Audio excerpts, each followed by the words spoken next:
სახელითა მამისათა და ძისათა და წმინდისა სულისათა ჩვენთან არს ღმერთი Asta იყოს. ყველას გილოცავ დღევანდელ დღეს ღმერთმა მრავალს დაგასრულოთ თქვენ და სრულიად საქართველოს ამინ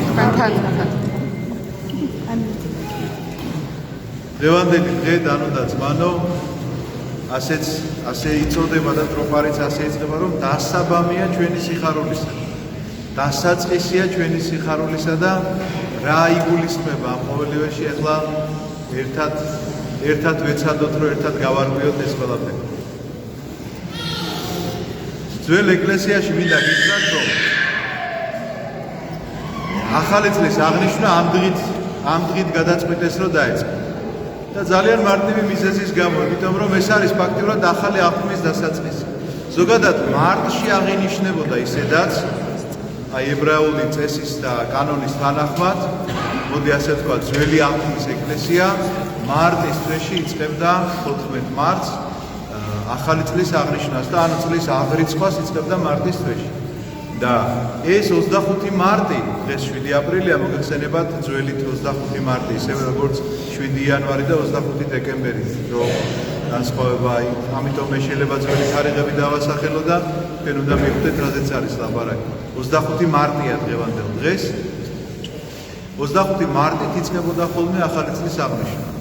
მერე მოგვიანებით უფრო სექტემბერში გადაიტანეს ეს ამბავი და დღევანდელ დღეს ინდიქტიონს, რასაც უწოდებ, სექტემბერში იწყება საეკლესიო ახალი წელი და მერე კიდევ უფრო მოგვიანებით საერო ახალ წელზე გადავიდა მთელი სამყარო და ჩვენც ბუნებრივია ახლა 1 იანვრიდან ვიწყებთ ხოლმე ათვლას ახალი წლისას, მაგრამ რატომ მოვყევი ეს ამბავი? შემთხვევითი არ შეიძლება იყოს რომ გადაწყვეტეს რომ ხარებას ყოფილიყო ახალი წელი. ანუ ახალი წლის ათვლა დაწყებულიყო ხარების დღესასწაულიდან.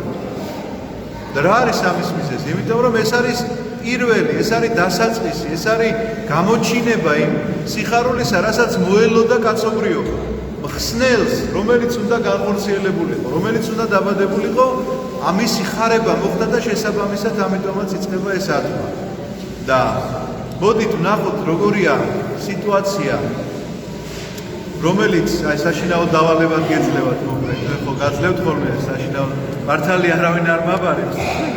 როგორ შეასრულა, მაგრამ დავალებები მიიღეთ. ლუკას სახარების პირველი თავი წაიკითხეთ. და გთხოვთ რომ თანამედროვე ქართულად წაიკითხოთ და წაიკითხოთ ძალიან ნელ ისე კი არა, წაკითხვისთვის კი არ წაიკითხოთ. უბრალოდ რომ გაიშინაარსოთ რაზე არის საუბარი. იწყება ლუკას სახარება იმით რომ ჯერ ხდება ზაქარიასთან ხარება, როდესაც ის შედის საკურთხეველში და აკმევს და ანგელოზი ეცხადება და მისი ცოლი ელისაბედი დაორსულდება, როდესაც ის მორჩება თავის სახურებელს და სახლში წავა, მაშინ მორიგეობა ჰქონდა მღვდლებს, მღვდლობა გადადიოდა შთამომავლობით, ლევის შთამომავლები იყვნენ ისინი, უშუალოდ აარონის შტოდან და ისე იყო ოჯახები განაწილებული, რომ მაგალითად ერთი კვირა ჩემი ოჯახი მღვდლობდა, შემდეგი კვირა ჩემი ბიძაშვილის ოჯახი მღვდლობდა და ასე რომ წარმოიდგინოთ, მოკლედ ესეთი შთამომავლობითი იყო და აი ამ თავისი მსახურების დროს მოხდა გამოცხადება, ეხარა რომ იოანე ნათლისმცემელი დაიბადებოდა და 6 თვის შემდგომ მოხდა ხარება უკვე ნაზარეთში ყოვლადწმიდა ღვთისმშობლისადმი და მე ეს ტექსტები შემთხვევით ერთად კი არ არის. ეს არის ძალიან პარალელური ტექსტი. იმიტომ რომ ვინ არის ზაქარია და ვინ არის ღვთისმშობელი. ხარება ორივეგან მოდის გაბრიელ მთავარანგელოზი, რას პასუხობს ერთი და რას პასუხობს მეორე. ოღონდ დააკვირდით ახლა მდგომარეობას. ზაქარია არის ასაკოვანი კაცი. ასაკოვანი უკვე იმას ნიშნავს, რომ წესით უნდა იყოს ის ბევრად უფრო მეტად გაწონასწორებული და ნაკლებად ემოციებზე დაყრდნობილი ხომართალია. ვიდრე 13-14 წლის გოგო, როგორიც არის ყოვლადწმიდა ღვთისმშობელი მარიამი. მეორე ძალიან დიდი მნიშვნელობა რას აქვს, იცით? ზაქარია არის მღვდელი. და მღვდელს სარწმუნოება, რა თქმა უნდა, უფრო მეტი უნდა კონდეს, ვიდრე ჩვეულებრივ 13-14 წლის გოგოს. ესეც ხომ რაღაცა ჩვენი ლოგიკით ხომ ყოველ შემთხვევაში, ადამიანური ლოგიკით ეს ხომ ასე უნდა იყოს. მაგრამ ზაქარიას გამოცხადების დროს, როდესაც გაბრიელ მთავარანგელოზი გამოეცხადება და ეუბნება რომ ძე გეყოლებაო, ზაქარია უნება მოიცა კაცო რა დროს ეგ არისო მე ბებერი ვარ და ჩემი ცოლი უკეო დღეთა გარდასრულ ანუ ბიოლოგიურად როდესაც უკვე მათ აღარ შეიძლებოდა რომ შვილი ყოლოდათ ქალი ამ მდგომარეობაში იმყოფებოდა გადაცდენილი იყო იმ წლებს ამიტომაც ზაქარიას ეს ხარება მიუხედავად იმისა რომ ზუსტად იცის რომ საფრთხო გამოცხადებაა და ანგელოზის გამოცხადებაა ახლა მართლა ასე ხელს კი არ აუქნევს კაცო რომ თავი დამანებეო მაგრამ ყოველ შემთხვევაში შინაგანად ვერ ღებულობს ამას ეუბნება რანაირად უნდა მოხდეს მეც ბებერი ვარ და ჩემი ცოლიც ზაქარია ამის გამო დამუნჯდება სასჯელი დაედება მას და ყრომუნჯი გახდება ის სანამ ივანე არ დაიბადება ზაქარია ყრომუნჯია მაგრამ ნახოთ რა ხდება ღვთისმშობლად შემდგომად 6 თვისა როგორც წერია ამ მოვლენიდან 6 თვის შემდგომ მოივლინა გაბრიელ მთავარანგელოზი ქალაქ ნაზარეთად მარიამისთანა რომელიც თხოვილიყო და ქმარს ამისა ერქვა იოსები ოღონდ უნდა ავხსნათ ახლა ეს მდგომარეობა რას ნიშნავს ჩვენ ვამბობთ რომ ყოვლადწმინდა ღვთისმშობელი მარადის ქალწულია და ქმარი როგორ ყავდა მაშინ უნდა ვიცოდეთ ამიტომ ძველი ებრაული ტრადიციები რაღაცა მსგავსი საკითხები სახარებაში იმდენია დაწერილი რომ თუ კი არ იცის ადამიანმა ძალიან ძნელია ესე შენი გონებით მისწვდე ამას და გაიგო მაშინ იყო ასეთი ტრადიცია რომ შეწირულებს ეძახდნენ აი თავიანთი შვილები მიყავდა ჩვენ მაგალითად შეგვიძლია დავასახელოთ სამუელ წინასწარმეტყველი ძველ აღთქმაში რომელიც დედამ აღუთქვა ღმერთს და უთხრა რომ თუ კი მეყოლება ძე მე შევწირავ ამ ჩემ შვილს ტაძარს შეწირვა იმას კი არნიშნავდნენ ახლა კერპებს ოწირავდნენ არა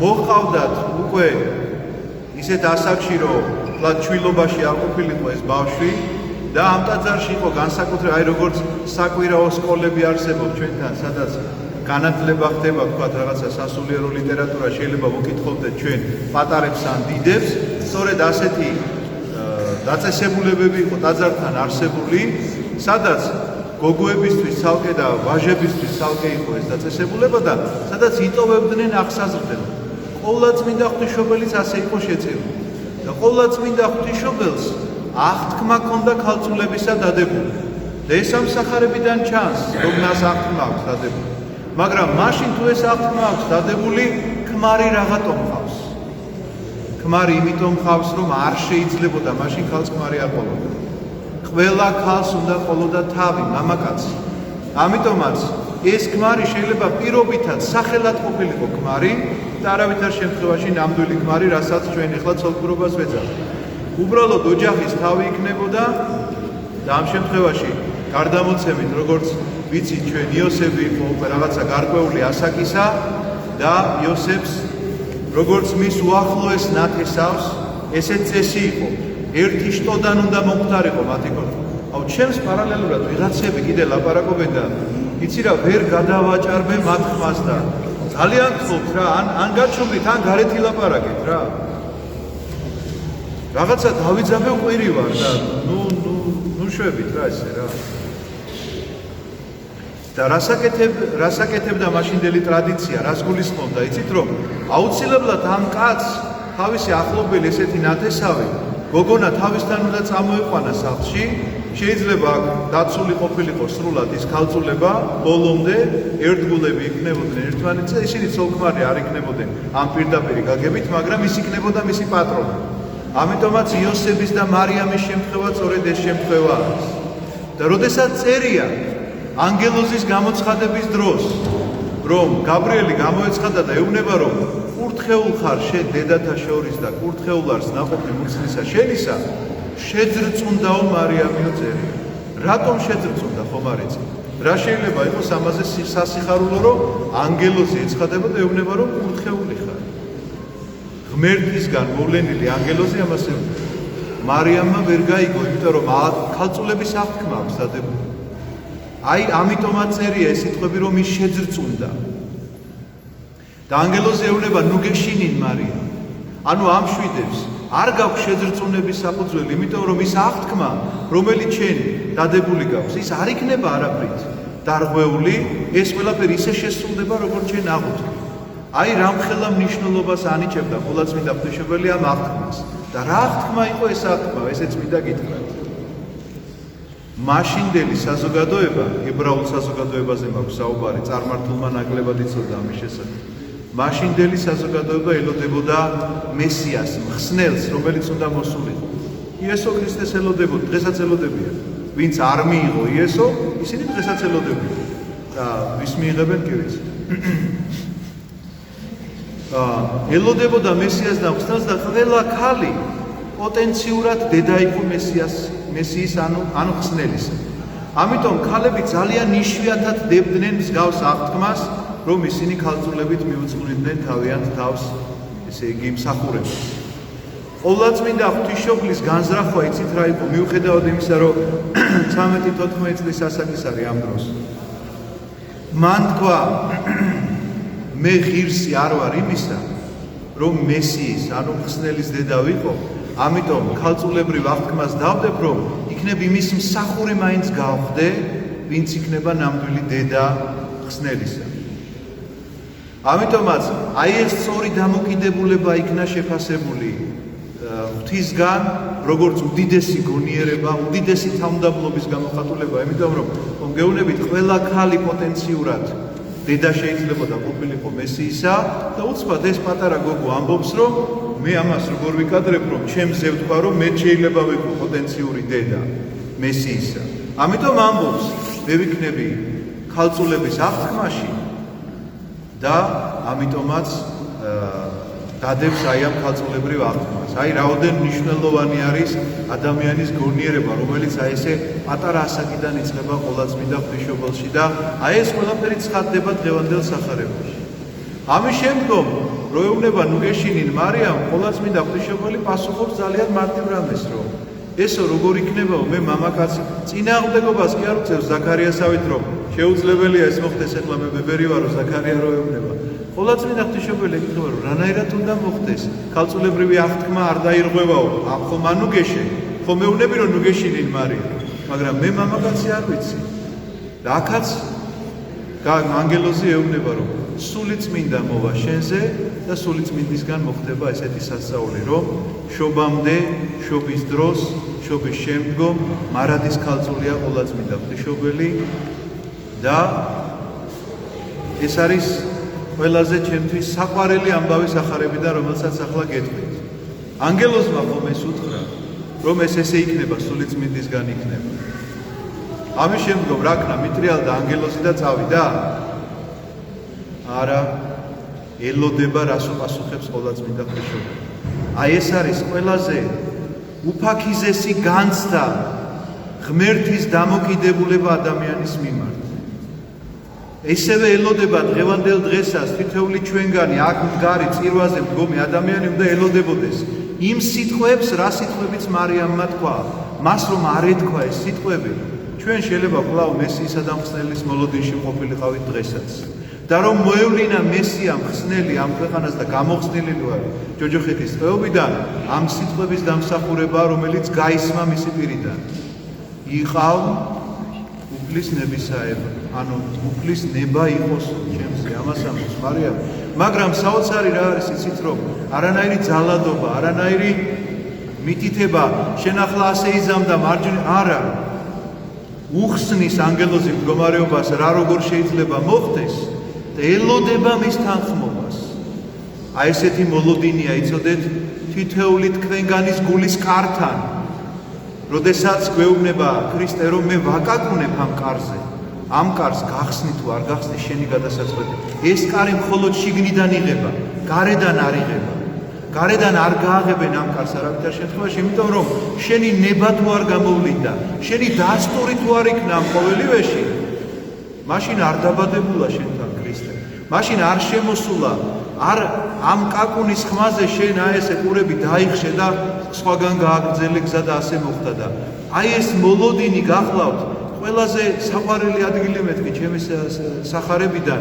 რატომ იცით, რომ როდესაც ვხედავ ღმერთის დამოკიდებულებას ადამიანის მიმართ, რომ არანაირად ძალადობრივი სიყვარული გაგიგია არის. მე შენ ეხლა ესე იგი ისეთ რაღაცებს მოგიწყობ, რომ უნდა შემიყვარო, ასე ხო შეუძლებელია და ნამდვილ ჭეშმარიტ სიყვარულს შენი თანხმობა სჭირდება. შენი თანხმობის გარეშე ხა ეს ხო წარმოუდგენელი. ამიტომაც ელოდება ანგელოზი და გატრონული ესე ხმას არ იღებს არც ანგელოზი და გატრონული მთელი სამყარო შეიძლება ითქვას. მორწმუნე სამყარო, ვინც მიიღო შემდგომში უკვე ქრისტე როგორც მესია და მწნელად. ყველანი ელოდებიან ამ სიტყვებს, რასაც ითქვის ყოვლადწმინდა ღვთისმშობელი. იღავ ნებისაებ შენის ღმერთო. ამიტომაც არ დაგავიწყდეთ ეს დღევანდელი დღე, ხარების დღე, ყოვლადწმინდა ღვთისმშობლის ეს განსაკუთრებულობა, რაშია მისი ეს განსაკუთრებულობა, რას როგორ ელაპარაკება ის ანგელოს, მიუხედავად იმისა, რომ ვიღაცა შეიძლება მორჩილება იცით რა ეგონოს, ანგელოზი გამოეცა, რა დრო შეპასუხება, რასაც ითქვის არა, მას გააჩნია თავისი აზრი, არ გეგონოთ, რომ ესე არის გადაკეტილი და რასაც მეთქვის, არა, კითხვებს სვავს. ეს კითხვები აუცილებლად უნდა იყოს დასმული, კითხვების დასმა სირცხვილი არ არის. მაგრამ ეს კითხვები გონივრულობას უნდა ემსახურებოდეს. და უნდა ემსახურებოდეს რას, იცით? სიმდაბლით უნდა იყოს. ჩვენი სიმდაბლის ამოძახილი უნდა იყოს ეს ყოველივე. სხვაგვარად შეუძლებელია. და ყოვლადწმინდა ღვთისმშობელია ამის მაგალითი. იმისი მაგალითი ღმერთს როგორი დამოკიდებულება აქვს ადამიანის მიმართ, დღევანდელ სახარებაშია გაცხადებული. ხარების დღესასწაულზე გვიცხადდება ეს. ამიტომაც იფიქრეთ თქვენს ამაზე. გულის კართან დგას ქრისტე და აკაკუნებს. და მოლოდინშია.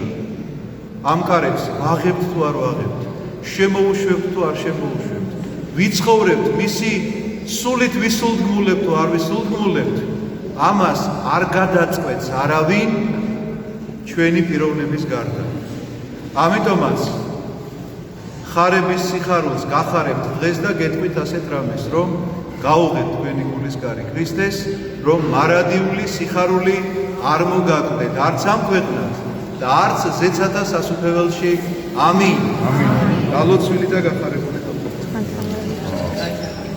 დღეს შეგიძლიათ თევზით გაიხსნით.